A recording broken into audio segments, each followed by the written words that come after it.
Boa noite, está começando mais uma edição do Cafezinho, a sessão de entrevistas do Café História TV. Eu sou Bruno Leal, editor da rede social Café História, e nesta edição do Cafezinho, que está sendo transmitida ao vivo nesse 15 de janeiro de 2014, o nosso convidado é o historiador Carlos Fico, professor do Instituto de História da Universidade Federal do Rio de Janeiro e do programa de pós-graduação em História Social dessa mesma universidade. O professor Carlos Fico irá falar sobre os 50 anos do golpe de 64. Professor, muito boa noite, seja bem-vindo ao Café História TV. É um prazer recebê-lo mais uma vez em nossa rede. Boa noite, Bruno. O prazer é meu. Eu gosto muito de fazer esse trabalho com vocês do Café História, em associação com o blog Brasil Recente. E realmente esse ano a gente vai estar muito ocupado com muitas palestras, muitos eventos sobre esses 50 anos do golpe. E claro que a gente não tem condições de atender a todos, e por isso é muito legal, muito especial que a gente possa fazer transmissões ao vivo e deixar gravados e responder perguntas. Então eu acho que nesse ano a gente vai conseguir chamar a atenção para uma coisa muito importante que me parece, que é o golpe de 64 em si, que foi um episódio tão marcante da história do Brasil recente. E esses aniversários redondos assim servem muito para a gente fazer uma revisão, uma reflexão mais detida sobre esses episódios. Com certeza. Bom, maravilha. Agradeço demais a disponibilidade de participar com a gente, mais uma parceria entre o blog Brasil Recente e a rede social Café História. Antes de iniciar a nossa conversa propriamente dita, eu queria dar rapidamente 3 recados ao público, né? Primeiro, agradecer a todos que estão nos assistindo nesse momento. Nós já somos mais de 150 telespectadores ligados nessa transmissão, é um número muito bacana que continua crescendo. Segunda coisa, quem está assistindo já pode fazer perguntas, né? Essas perguntas podem ser enviadas a partir da rede social Café História. O endereço da rede, para quem não conhece, é caféhistoria.ning.com. Repetindo, caféhistoria.ning.com. Ning, N-I-N-G. E, finalmente, um último recado, eu quero convidar todos para acessarem o blog do professor Carlos Fico, Brasil Recente, que o endereço é brasilrecente.com. E não se esqueçam de se inscrever no Café História TV para acompanhar as novidades do nosso canal. O endereço é youtube.com/Café História TV. Agora sim, vamos às perguntas, professor. Eu começo um pouco pela ocasião pela qual nós estamos aqui hoje, né?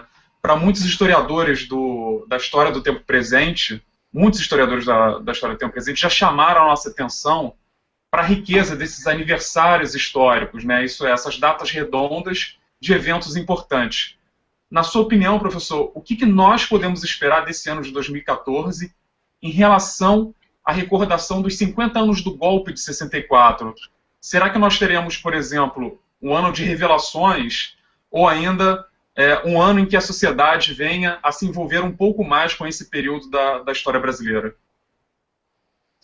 Olha, Bruno, eu tenho a impressão que nós não vamos ter grandes revelações. Ainda hoje pela manhã eu dava uma entrevista a um jornal sobre a participação dos Estados Unidos e o jornalista me perguntava isso também, se há mais revelações. Eu acho que nós temos já um conjunto de conhecimento significativo sobre esse momento.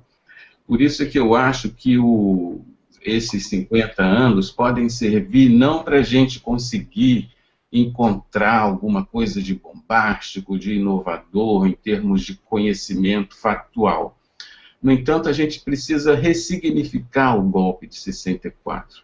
Muita gente, muitos estudiosos do regime militar, veem o golpe de 64 apenas como o evento que inaugurou o regime militar, esquecendo de analisar a importância imanente do golpe, a importância do evento em si. Uma das coisas que a gente chama atenção e que muitas vezes as pessoas se surpreendem quando a gente fala, é que quando o golpe foi dado, evidentemente não estava prevista a ditadura militar.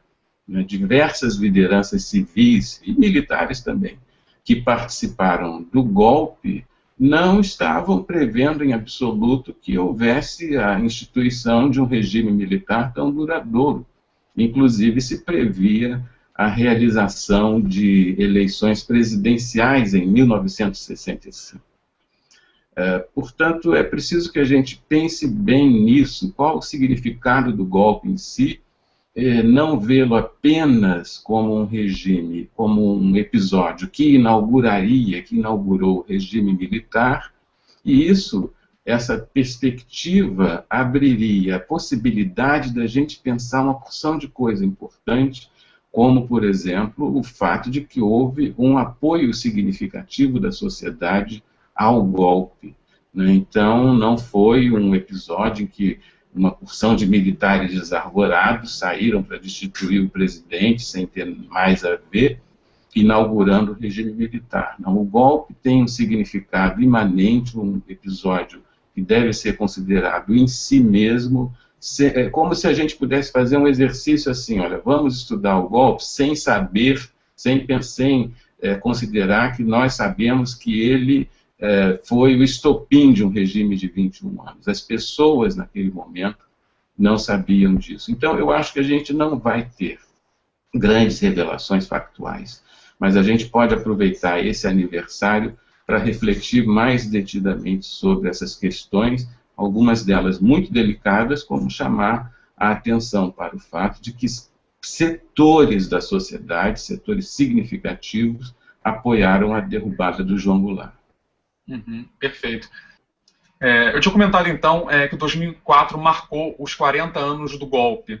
E aquela ocasião, me lembro muito bem, ela foi marcada por lançamento de livros, de dossiês, seminários, uma série de outros eventos sobre o assunto. Será que nós teremos um momento de recordação muito diferente daquele que nós vivemos há 10 anos? Em outras ocasiões, o senhor mencionou que hoje nós conseguimos, por exemplo, falar de determinados tabus. Que tabus seriam esses, né, que a gente não conseguia, ou pelo menos não falava tanto há 10 anos, e que hoje isso já é mais permitido, principalmente em termos historiográficos? Isso é bem interessante mesmo, Bruno. Eu me lembro que em 94, nos 30 anos do golpe, muito pouca gente se interessava pelo tema, ia aos nossos seminários, e isso mudou drasticamente em 2004, nos 40 anos do golpe, como você lembrou. E naquela ocasião já se iniciaram os debates sobre isso que eu tenho chamado de temas delicados ou tabu, especialmente naquele momento a discussão sobre a luta armada, a crítica que se possa fazer à luta armada, e eu também me lembro que houve muita celeuma na imprensa sobre a discussão da democracia, até que ponto, por exemplo, a esquerda era ou não era democrática, João Goulart planejaria dar um golpe, o golpe de 64 foi um golpe preventivo. Então, essas questões todas começaram a surgir já em 2004 e vêm se avolumando com pesquisas nesses últimos 10 anos. A gente está tendo uma produção historiográfica muito significativa, impactada pela abertura dos documentos que foram sigilosos durante muito tempo. Então, diversos programas de pós-graduação pelo Brasil afora têm feito dissertações e teses sobre esses temas e com base nessa documentação. E o que eu acho curioso, para retomar um pouco a nossa primeira questão, é que o golpe propriamente dito ele não é muito pesquisado. Há muitas pesquisas sobre censura, sobre tortura, sobre repressão, sobre os diversos aspectos que marcam o regime militar como um todo.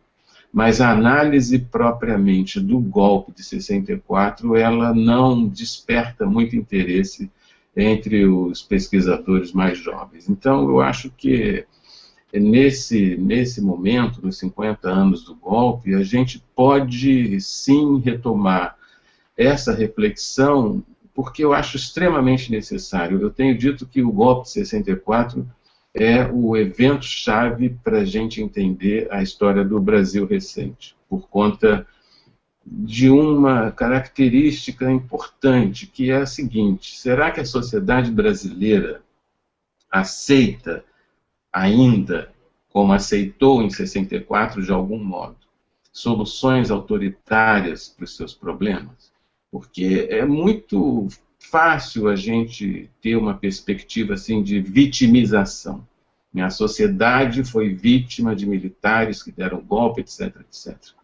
Mas a questão do apoio que houve de alguns setores ao golpe nos permite refletir sobre isso. De algum modo, a imprensa, a Igreja Católica, diversos setores da opinião pública, grande parcela da classe média urbana aceitou uma solução autoritária.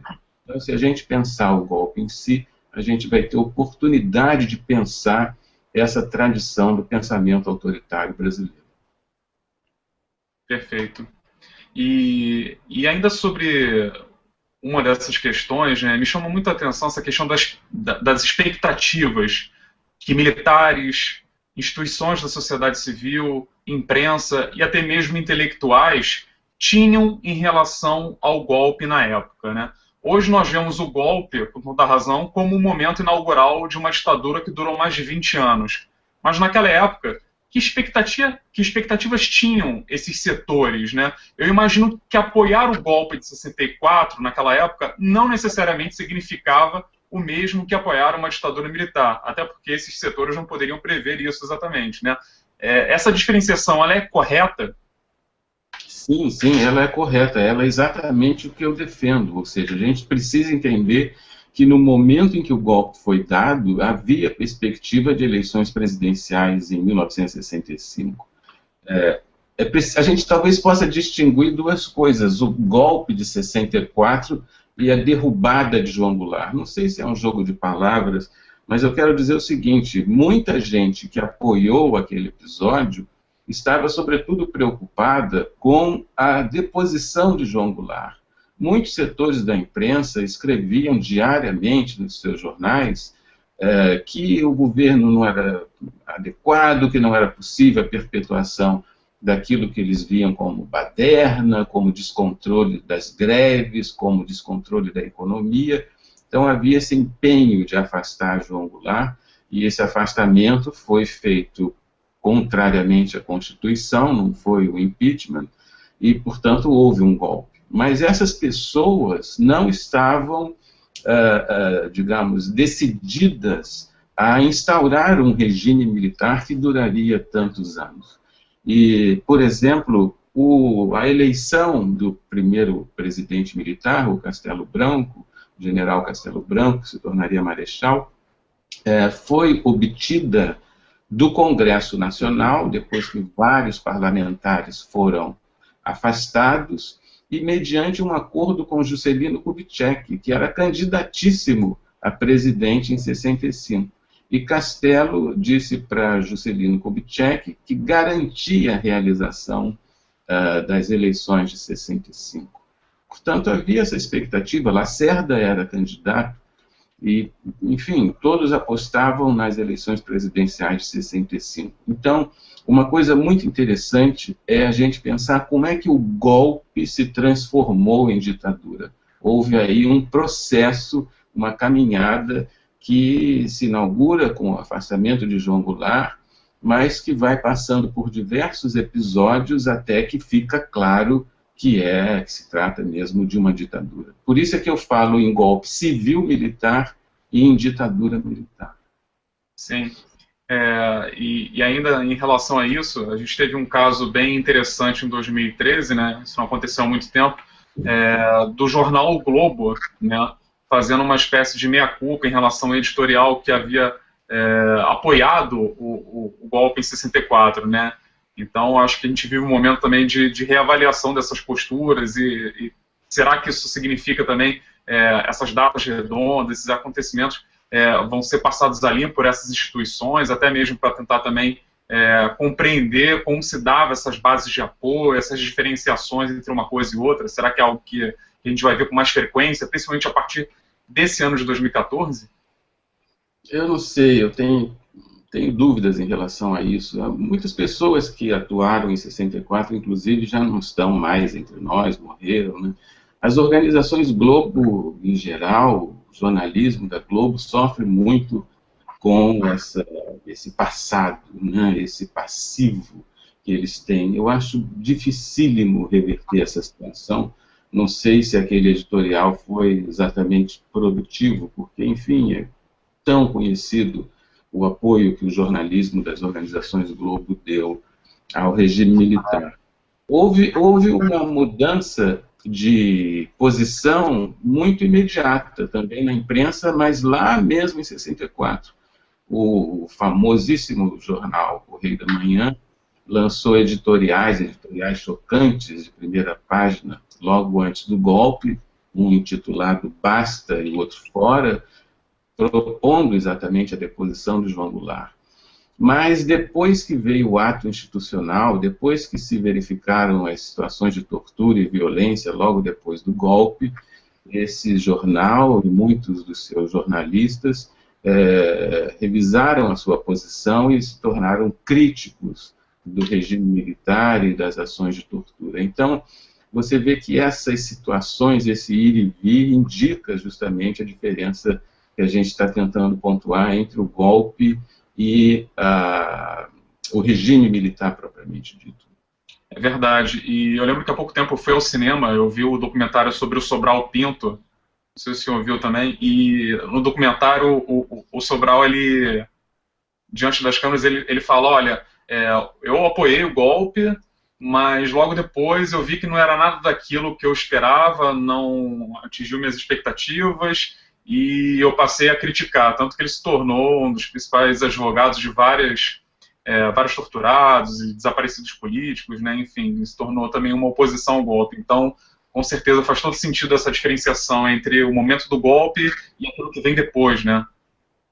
Exatamente. E, inclusive, diversas lideranças civis que deram o golpe, não apenas apoiaram, mas deram, como Magalhães Pinto, que era governador de Minas Gerais, e ele teve uma participação decisiva na derrubada de João Goulart, assim como outros, o Carlos Lacerda, o próprio Juscelino Kubitschek, o Adhemar de Barros. Todos esses civis não só deixaram de apoiar paulatinamente o regime militar, como foram punidos, né? Foram punidos. Então, é por isso mesmo que eu acho que a gente pode falar, como eu disse antes, de golpe civil-militar. Não porque houve apoio de civis, mas porque civis estavam decididamente envolvidos na derrubada de João Goulart e patrocinaram essa derrubada, como presidente do Congresso Nacional, que declara a vacância e assim por diante. Mas muitas dessas lideranças civis ou se arrependeram ou se frustraram nos seus interesses eleitorais e se tornaram críticos e foram punidos, caçados pelo regime militar. Então essa diferenciação é muito importante e a gente não consegue ver isso se pensar o golpe apenas como inaugurador de um regime que já estava mais ou menos antevisto desde aquele momento. As coisas realmente não foram assim. Sim. E professor, como o senhor avalia a recente produção historiográfica sobre o tema da ditadura militar no Brasil? Que trabalhos, que temas ou caminhos nós poderíamos chamar de inovadores hoje em dia? Eu vejo muita gente, por exemplo, defendendo que há poucos trabalhos sobre a direita ou ainda sobre os militares. O senhor concorda com isso? E mais uma coisa, ainda há muita documentação inédita para ser explorada sobre o assunto? Existe, começando pela última parte, existe muita documentação. Eu avalio que nós não conseguimos pesquisar no máximo 30% dessa documentação. Então esse é um viés, um caminho, né, que certamente está se consolidando, o da pesquisa desses acervos que foram sigilosos até a lei de acesso à informação e que tem sido trabalhado no Brasil todo. A frequentação do Arquivo Nacional em Brasília, onde está a maior parte desses acervos sigilosos, é significativa. Sempre eu vou lá e sempre encontro mestrandos, doutorandos pesquisando. Então, e já há pesquisas publicadas, e até em forma de livros, com base nesse acervo. Então, a documentação interna da ditadura militar tem constituído um veio historiográfico muito importante.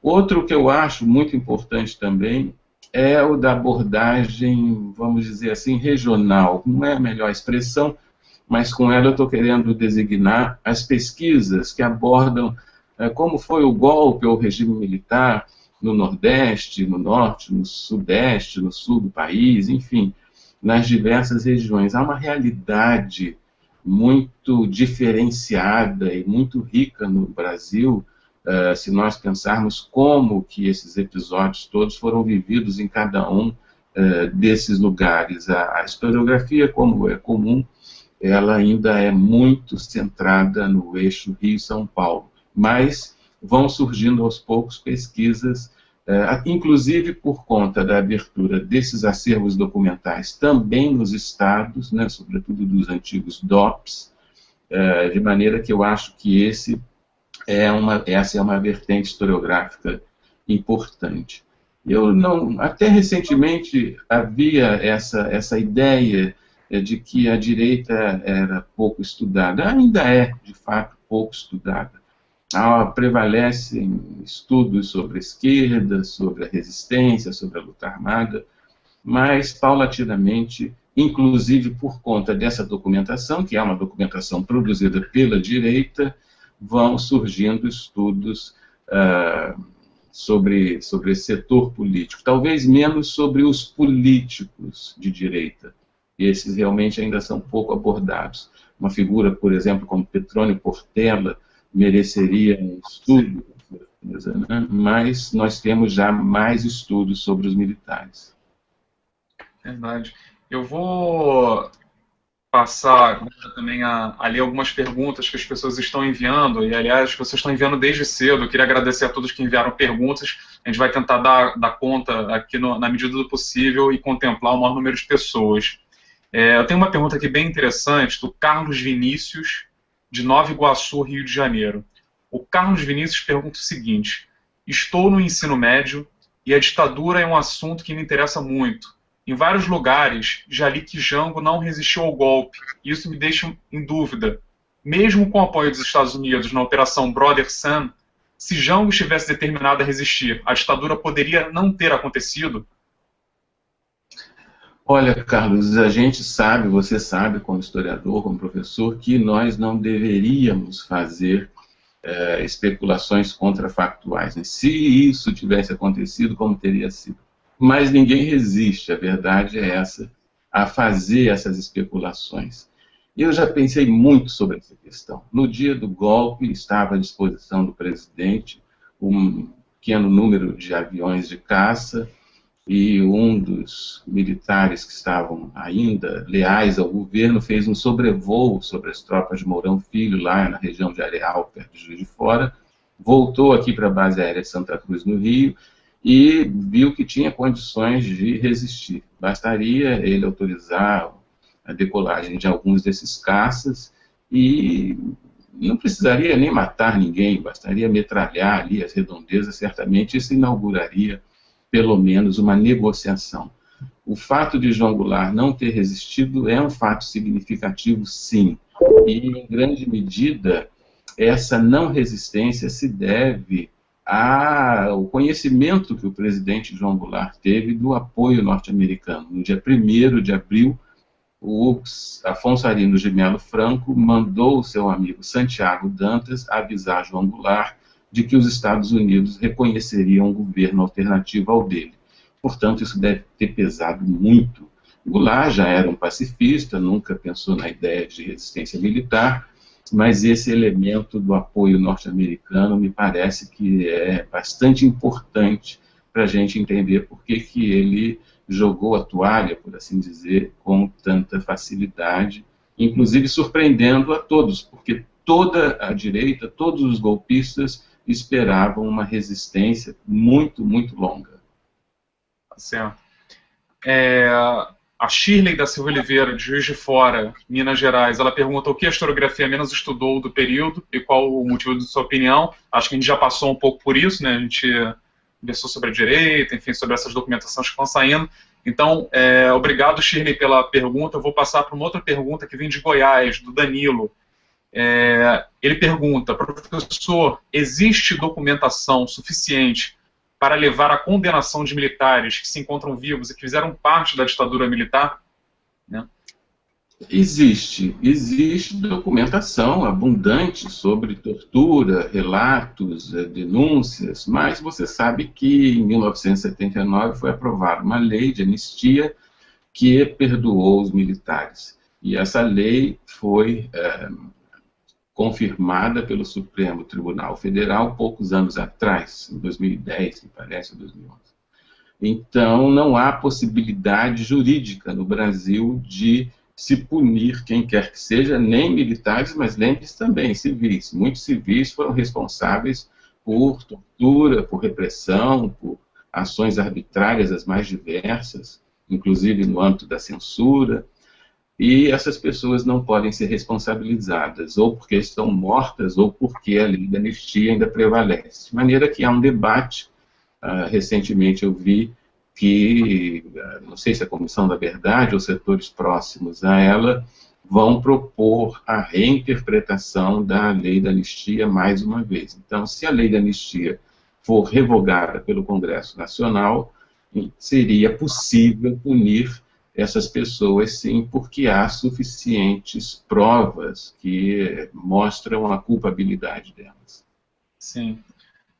O Leandro Lopes Costa, de Blumenau, Santa Catarina, ele pergunta algo que a gente já debateu também, mas acho importante voltar, até porque a gente teve uma queda na conexão e agora voltamos com a nossa entrevista. Ele fala sobre essa questão dos termos que nós utilizamos na historiografia.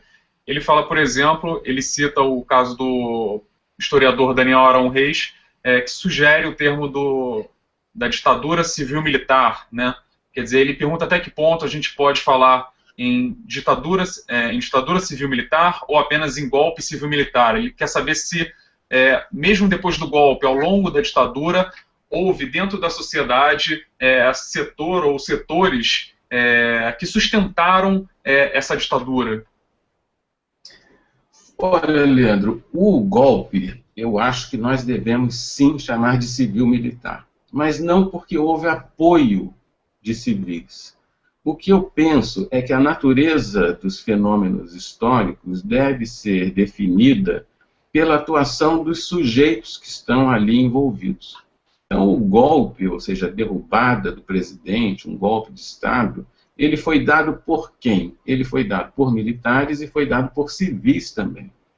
Foi dado decisivamente por civis, a gente já mencionou aqui antes, não sei se você estava assistindo, por exemplo, a participação do Magalhães Pinto, que tudo indica tinha inclusive conexão com o governo norte-americano. Então é indiscutível que o golpe foi civil-militar, porque ele, em sua natureza, tem a participação de sujeitos históricos civis. Então, isso me parece que é indiscutível. Agora, a ideia de chamar a ditadura de civil-militar me parece equivocada, porque é justamente o que eu falava no início, quando o golpe foi dado, não estava prevista a ditadura, que eu chamo apenas de militar. Justamente esses civis que deram o golpe foram sendo paulatinamente afastados exatamente pelos militares. Um dos momentos mais decisivos foi quando o general Costa Silva se proclamou comandante supremo revolucionário e impôs as punições, as cassações de mandato, as primeiras punições do regime. E depois também, quando Castelo Branco prorrogou o seu mandato, impedindo, inviabilizando as eleições presidenciais de 65, e finalmente, nessa minha cronologia, que marca o processo que vai do golpe até a ditadura militar, finalmente eu ia dizendo o ato institucional número 2, que já vai ser em outubro de 65, que reabre a temporada de punições. Nesse momento é indiscutível que quem manda são os militares. A partir daí eu acho que se trata indiscutivelmente de um regime militar. Por isso eu prefiro chamar golpe civil-militar e ditadura militar apenas. Tá certo. Eu vejo que realmente esse é um tema que está se sobressaindo aqui nas perguntas que a gente recebe, muita gente tentando compreender a diferença entre esses termos, entre golpe civil-militar e ditadura civil-militar, como nós devemos abordar. Então, acho que a gente está conseguindo atender a curiosidade aqui de muitos telespectadores. Tem uma pergunta, uma outra aqui interessante, acabou de chegar, do Cássio Borges. O Cássio mora em João Pessoa, na Paraíba, e ele pergunta, professor, como o senhor vê a atual produção historiográfica sobre ditadura militar produzida fora do eixo sul-sudeste? Cássio, é exatamente o que a gente falava agora há pouco, é uma vertente historiográfica importante. Em grande medida isso acontece graças aos programas de pós-graduação que existem no Brasil afora, o que é ótimo, né, porque nós temos então a possibilidade de conhecer como é que o golpe e a ditadura se realizaram nesses outros lugares, e há diferenças significativas. Os episódios que aconteceram no Nordeste foram muito brutais, muito violentos. Episódios que aconteceram no Rio Grande do Sul foram marcantes também e diferenciados, e assim por diante. Então, há uma vertente historiográfica muito significativa que repousa, por exemplo, muito na história oral, repousa também na abertura dos documentos das antigas delegacias de ordem política e social, os DOPS, e na documentação que está em Brasília também. A documentação que está em Brasília é interessante porque ela diz respeito a todo o Brasil. Então, esse sistema de espionagem, esses órgãos de informações, eles se espalhavam pelo Brasil todo e, portanto, é possível ver como determinada questão, determinado aspecto, repercutia nessa ou naquela região. Acho que essa vertente da historiografia, ela é muito importante e vai florescer muito nos próximos anos, com certeza. Uhum. Bom, o Leandro Luns, de Vargem Alta, Espírito Santo, ele pede para, professor, o senhor pode falar um pouquinho sobre a participação dos estudantes das universidades federais à época da ditadura militar? Posso, Leandro. Inclusive, aí você tem uma diferenciação regional interessante, né? Porque há lugares em que havia movimento estudantil de direita, que é uma coisa pouco conhecida, não é? Houve episódios de estudantes que apoiaram o golpe de 64. Então, isso é bastante desconhecido e tem vindo à tona graças a essas pesquisas regionais. O movimento estudantil, no entanto, em geral, ele se contrapôs ao golpe de 64. Uma das cenas mais dramáticas do golpe foi o incêndio do prédio da UNE, ali no Flamengo, aqui no Rio de Janeiro. É uma imagem marcante e indica muito como o movimento estudantil, os estudantes, eles eram vistos realmente pela direita como inimigos. Aliás, um aspecto que eu tenho chamado a atenção também, se me permite, Leandro, uma carona aí na tua pergunta, é em relação à violência. Muitos analistas indicam que o golpe se resolveu com uma batalha de telefonemas, né? Como se o golpe fosse uma coisa assim muito tranquila, o lar não resistiu, então os militares trocaram alguns telefonemas, se entenderam e pronto, tomaram o poder. Na verdade, houve violência. Houve muita violência no Nordeste, como eu já disse, e as mortes que houve, pelo menos as 4 mortes registradas que nós temos, são de estudantes. Estudantes que se manifestaram contra a deposição do governador Miguel Arraes no dia 1º de abril, logo depois do golpe, e estudantes aqui no Rio de Janeiro, aqui no Largo do Caco, protestavam contra o golpe. Largo do Caco é onde fica o centro acadêmico da Faculdade de Direito, na Praça da República, aqui no Rio de Janeiro. Eles se reuniram lá para protestar contra o golpe e um grupo clandestino chamado Comando de Caça aos Comunistas matou 2 estudantes. Então houve violência, não só violência institucional, como houve derramamento de sangue. Alguém poderá dizer, mas foram só 4, bem, não se pode contabilizar a morte das pessoas. Então essa tese de que o golpe de 64 faz parte dessa história incruenta, não violenta do Brasil, é uma tese falsa e, como o Leandro está lembrando, as primeiras vítimas foram os estudantes. Tá certo. Encaminhando já aqui para o nosso fim, tentar dar conta ainda de algumas perguntas. O João Teófilo, ele diz que é estudante mestrando da PUC, São Paulo, e ele pergunta: professor, como o senhor avalia a atuação dos meios de comunicação atualmente nos debates em torno da ditadura, sobretudo a partir das discussões suscitadas a partir da instauração da Comissão da Verdade? Que tipos de significados estão se atribuindo aos acontecimentos nesse passado recente? Olha, eu tenho a impressão que os meios de comunicação, a Comissão Nacional da Verdade e outros setores também, são muito pautados por um discurso que é legítimo, que é o da militância dos direitos humanos. No entanto, eu acho que isso é um problema, porque dá a impressão, esse discurso, de que a sociedade inteira foi vítima de militares desarvorados que saíram por aí torturando todo mundo. E o que é desagradável, o que é difícil, o que é delicado lembrar, é que houve apoio de alguns setores da sociedade, não só ao golpe, como à ditadura militar também.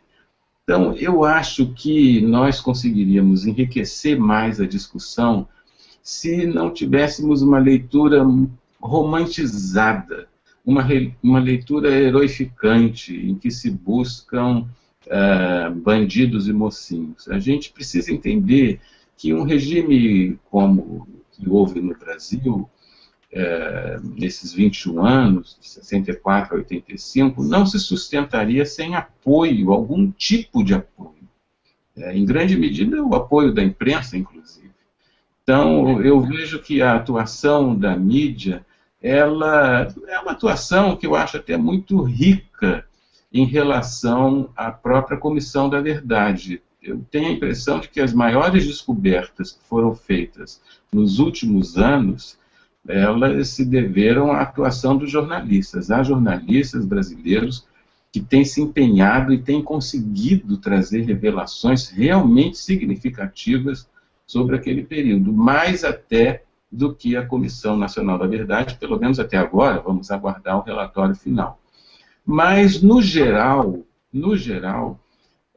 prevalece uma leitura romantizada. Talvez seja uma exigência exagerada a gente cobrar uma reflexão muito apurada, muito crítica, porque é claro que esses eventos a gente chama de eventos traumáticos, né, esses eventos muito violentos, eles sempre inauguram esses processos que são mais ou menos naturais, de buscar culpabilidades e tentar, de alguma maneira, configurar um espaço em que se pode ver com clareza quem está de um lado, quem está do outro. Mas existem muitas regiões de sombra, muitas áreas cinzentas, muita interpenetração entre setores que apoiavam e não apoiavam a ditadura.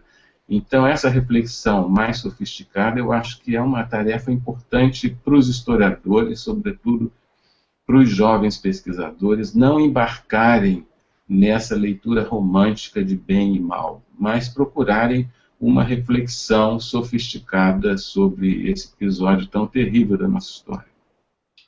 Eu aproveito essa deixa, essa questão da Comissão da Verdade. Eu vi há pouco tempo uma matéria no jornal O Globo falando da atuação da Comissão da Verdade aqui no Rio de Janeiro, de como essa Comissão da Verdade do Rio estava tentando envolver um pouco mais a sociedade nessa discussão, né?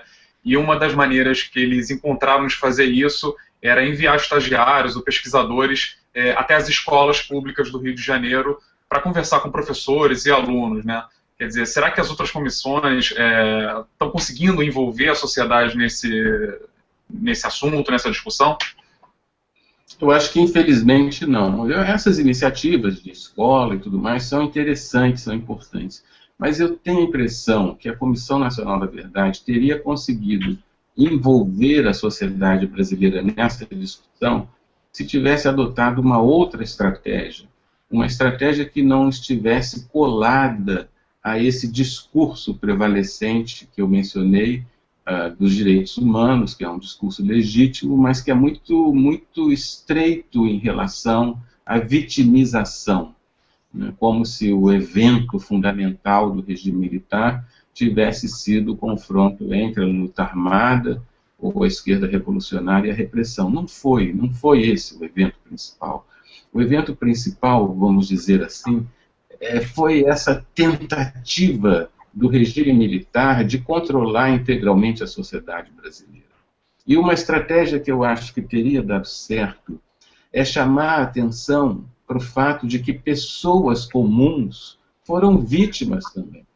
Muitas pessoas nem sabem que foram vítimas do regime militar, porque esses órgãos de informações que havia por aí espionavam todo mundo e mandavam informações para chefes superiores, donos de empresas, diretores de autarquias, de estatais, prejudicando essas pessoas. E esses dossiês das pessoas comuns, eu estou chamando de pessoas comuns, aqueles que não eram da esquerda, mas foram vítimas também.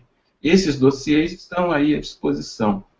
Se alguém, pai de alguém que nos está assistindo, ou avô, souber que, mesmo não tendo sido de esquerda, ele foi prejudicado pela ditadura militar, será que ele não se interessaria mais por esse assunto? Eu tenho certeza que sim.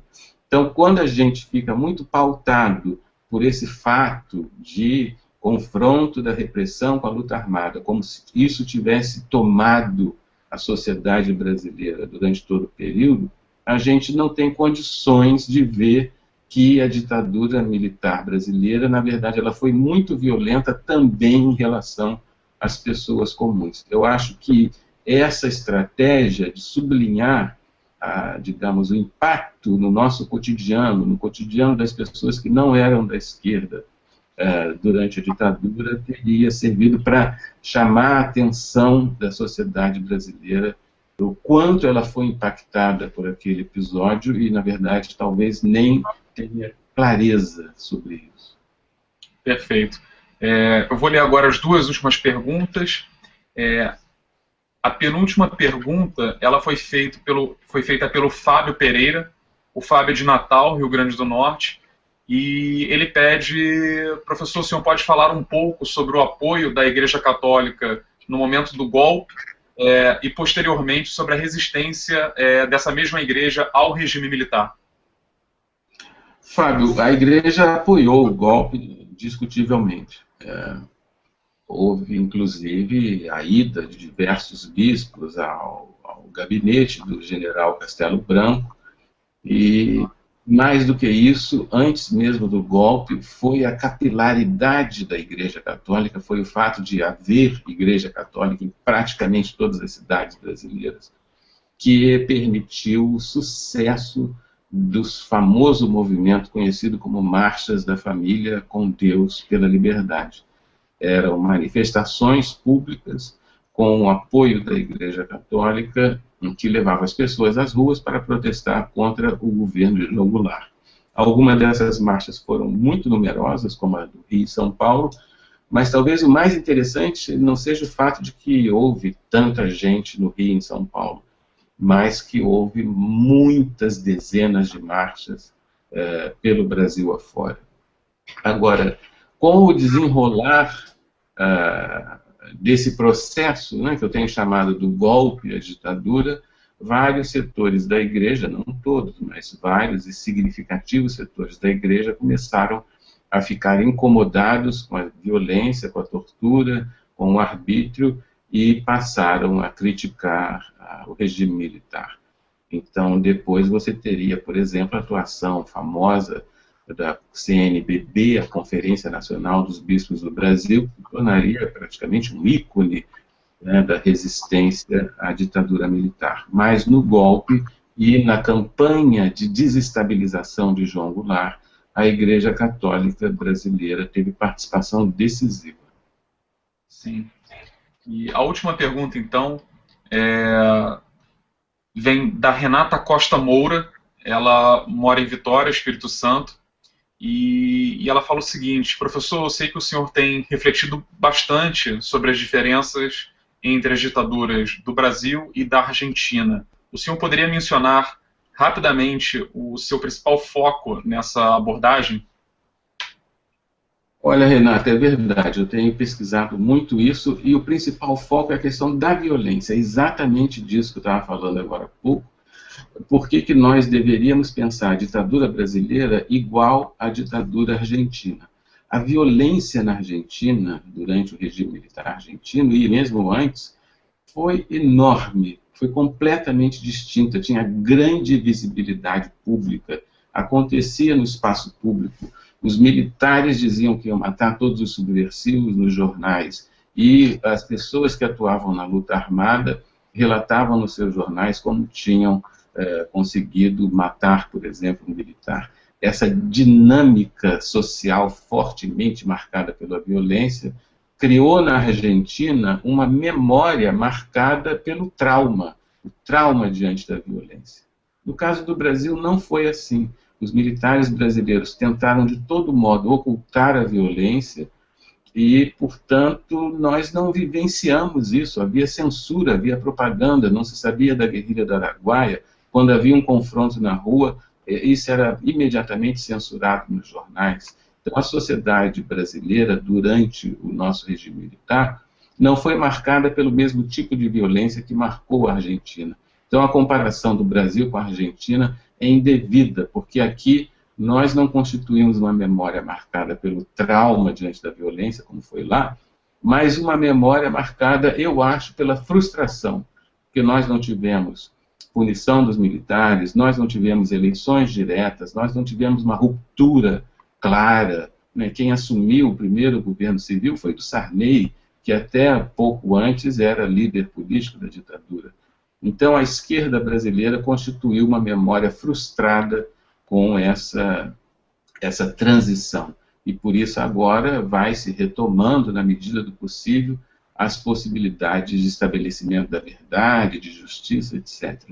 Mas, quando a gente compara a Argentina com o Brasil, e muita gente faz essa comparação, né, pergunta por que lá houve punição e aqui não há? Bem, porque são processos históricos completamente diferentes. Lá houve essa marca brutal, cotidiana, visível da violência, e aqui houve uma ocultação, a censura, a propaganda política, que, portanto, marca um processo histórico completamente distinto. E a gente falando sobre fim da ditadura, eu me recordo também em últimos congressos sobre o tema, principalmente história contemporânea, as pessoas começam dentro do campo da história também a debater até quando essa ditadura existiu, né? Qual é o corte, se é 84, se é 85, tem gente que já chega até o final dos anos 80. O senhor trabalha com que tipo de corte desse final da ditadura? Ou isso é algo ainda em aberto, em discussão? Eu acho isso um pouco assim de nominalismo, sabe? Inclusive a própria discussão sobre golpe civil militar e ditadura militar também me parece um certo nominalismo. No sentido nominalista, eu quero dizer assim, como se a gente estabelecendo direitinho o nome da coisa, ou quando nasceu e quando morreu, conseguisse compreender a coisa. A gente não consegue compreender exatamente só porque dá um bonito nome ou porque sabe quando nasceu, quando morreu. Agora, em termos gerais, eu acho que a gente tem que considerar que o regime realmente só acabou quando houve a eleição do presidente civil, apesar de ter sido a frustração que foi, porque não houve eleição direta, o Tancredo Neves, que foi eleito, morreu e assumiu o Sarney. Mas certamente esse processo aí indica uma culminância, uma finalização. Então, para efeitos de periodização meramente formal, eu trabalho com esse período de 64 a 85, como sendo o regime militar. Sim. Bom, eu queria agradecer, eu tenho na minha tela mais quase 50 perguntas, infelizmente a gente não consegue dar conta de todo mundo, né? Então, queria agradecer a todos que enviaram pergunta. A gente está, nesse exato momento, com mais de 230 pessoas acompanhando essa transmissão ao vivo. Então, aqui há pessoas que enviaram perguntas eu não pude ler, infelizmente, como o Edmar Lourenço, de Assis, São Paulo, o Cristiano, de Fortaleza, no Ceará, o Vinícius Paulo, de Mariana, em Minas Gerais. Deixa eu ver quem mais aqui. O Ricardo Ribeiro, de Vitória, Espírito Santo. Bruno Guimarães, Papagaios, Minas Gerais. Temos Patrícia Dias, de Roraima. Josefa Maria Bezerros, Pernambuco. Enfim, Santa Catarina, Espírito Santo, Sergipe. Chegaram perguntas de todos os cantos do Brasil. Isso é muito legal porque mostra como as pessoas estão interessadas nessa discussão, né? Enfim, a gente vai tentando dar conta delas da melhor maneira possível. Bom, professor, eu agradeço demais a sua disponibilidade, nossa conversa foi muito boa, espero que tenha sido essa a sua sensação também, enfim, queria passar a palavra agora para que o senhor faça um encerramento, enfim, que dê alguns recados, se assim quiser. Ô Bruno, eu que agradeço, eu quero também agradecer a todos que nos assistem, e inclusive dizer o seguinte, como a gente sempre faz, né, Bruno, depois você me manda as perguntas que não foram respondidas, e eu vou comentar todas essas perguntas no blog Brasil Recente. Então, nenhuma das perguntas vai ficar sem resposta. E eu gosto muito de participar dessa atividade. Eu acho que tem um alcance muito mais significativo, às vezes, do que um evento acadêmico, que a gente vai, tem 30, 40 pessoas, aqui tem um alcance maior. Isso vai ficar gravado e a gente vai voltar a fazer outras videoconferências como essa. E no blog Brasil Recente, ao longo desse ano de 1964, eu vou gravar pequenos vídeos justamente em relação aos episódios que foram levando até o golpe, e depois do golpe até a ditadura, como eu tenho dito, e o Café História vai divulgar também. Então, esse ano vai ter muita atividade em relação ao período do golpe de 64, do regime militar. Foi um prazer enorme participar, espero que vocês tenham gostado, porque eu gostei muito, sim. Ah, que bom. E esse ano, com certeza, vai ser um ano cheio, né, para quem estuda ditadura militar e golpe. É um ano para ser aproveitado, né? Vai ser um ano cheio, eu já não sei mais quantas viagens eu já marquei até o fim do ano, aqui no Brasil, para fora do Brasil. O interesse por esse tema é muito grande e eu acho que ele tem uma possibilidade que é essencial para o ensino básico, fundamental.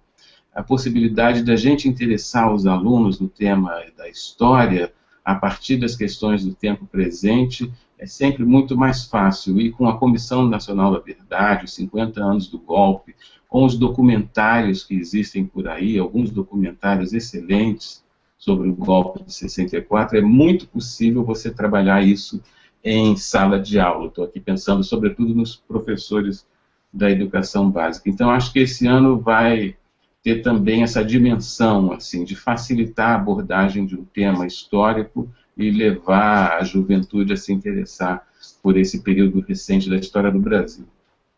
Assim, seria ótimo. Eu acho que essa é um dos objetivos da missão, não só do Café História, como também do Brasil Recente, que é fazer um pouco dessa divulgação científica, da divulgação de história, né? Principalmente na internet, onde a gente tem uma audiência ampla e a gente consegue alcançar, enfim, a todos os cantos do Brasil, né? Acho que isso ficou demonstrado muito pelas perguntas que nós recebemos. Isso mesmo, Bruno. É realmente muito interessante, o alcance é sempre muito grande, e sempre que a gente faz essa experiência tem essa resposta significativa, né, das pessoas. Então, eu acho que eu gosto muito de fazer isso, eu invisto muito nisso, eu inclusive espero que os meus colegas que trabalham na academia se animem a fazer também, percam a timidez, porque tem um alcance significativo, não só para a divulgação dos nossos trabalhos, mas também para facilitar a vida de quem atua no ensino, na educação básica. Eu acho que tem tudo a ver. Exatamente, essa também é a minha expectativa. Eu agradeço demais, então, professor. Chegamos ao fim dessa transmissão. Eu agradeço novamente a todos pela audiência. Esse foi mais um cafezinho, sessão de entrevistas do Café História TV. Continuem acompanhando o nosso canal no YouTube e um grande abraço a todos. Café História, história feita com cliques. Tchau, tchau e até a próxima.